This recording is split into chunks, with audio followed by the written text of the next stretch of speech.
പറയുന്നത് എന്താ അറിയോ, എവിടെയാണോ ഒരു നേതാവ് എന്ന് പറയുന്ന സാധനം പൊട്ടിമുളച്ച് വരില്ലാന്ന്.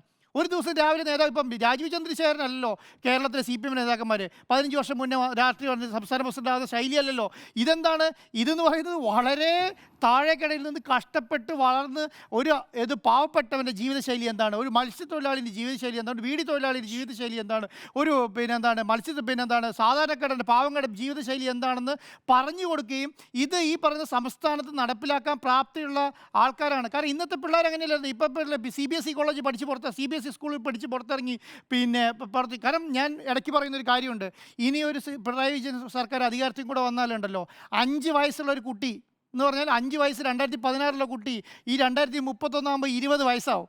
മനസ്സിലായോ? 20 വയസ്സ് വോട്ടിംഗ് ലെവലിലേക്ക് എത്തും. അദ്ദേഹത്തിന് ഇതിന് മുൻപ് ഉമ്മൻചാണ്ടി സർക്കാരിൻ്റെ കാലത്ത് അത് നടന്നു. അതിന് മുൻപത്തെ AK ആന്റണി സർക്കാരിൻ്റെ കാലത്ത് അദ്ദേഹം നേരിട്ട് കണ്ടിട്ടില്ല.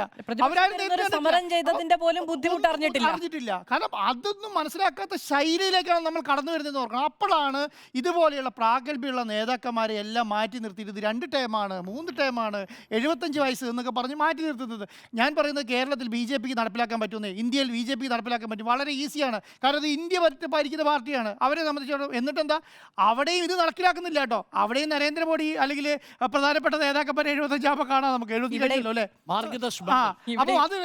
അപ്പോൾ ഞാൻ പറയുന്നത് നമ്മൾക്ക് എല്ലാം 100% ശരിയാണെന്ന് ഒരു മനുഷ്യനും വിചാരിക്കാൻ പാടില്ല, ഒരു പാർട്ടിയും വിചാരിക്കാൻ പാടില്ല.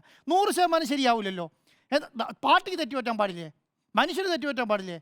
തെറ്റുപറ്റിയാൽ തിരുത്തണമെന്നേ. ഇപ്പം എന്താ 2 ടേം എടുത്ത് മാറ്റിയേ? വിജയം. കാരണം അടുത്ത ഇലക്ഷൻ അധികാരത്തിൽ വരണം. അപ്പോൾ വിജയിപ്പിക്കണം.